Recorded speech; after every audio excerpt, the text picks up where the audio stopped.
те са поръсиха. Те тая работа няма. Да, бе, Господи знае. Стойте Господи. Моите баба починахме на 105 години.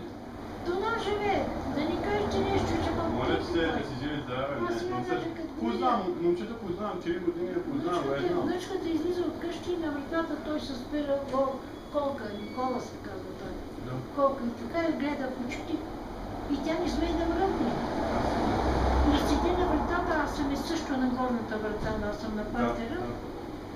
И викам, какво Миленка? И тук има едно момче, вика, не мога да изляза. Викам, върни се. След малко слизам и той седи пред вратата. Викам, айде, това е нашия колка. Пак я прибрах, след той седях на вратата да гледам докато замине, да не би да се върне. Той дълго време седя на ъгъла и чакаше да излезеш. Идеме до нас. Не говоря вече тя, как така ми каза това.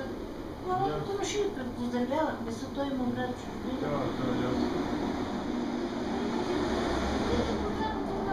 Няма смисъл повече. Благодаря много. Нищо. Здраве. Да, просто така. Виж, аз имам страх малко. Той си така човек, този времена трябва човек пази много. Трябва да се пази много. Да знаеш, постоянно идва полицаите са парадонната. Така ли? Да, непрекъснато се казва, защото много често излиза по дома и гащи. На банка на улицата седи усреща на тротуара, гледа нагоре. Баща и папа. Папа, да, папа. София идва много често.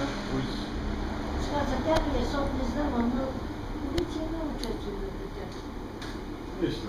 Проблеми, тяхни проблеми. Те знам, моля се. Няма да бойки ме. Те знам. Благодаря съм много за информация. Да си живи здрав. Леко. Аз сега идвам тук да падна. Така ли?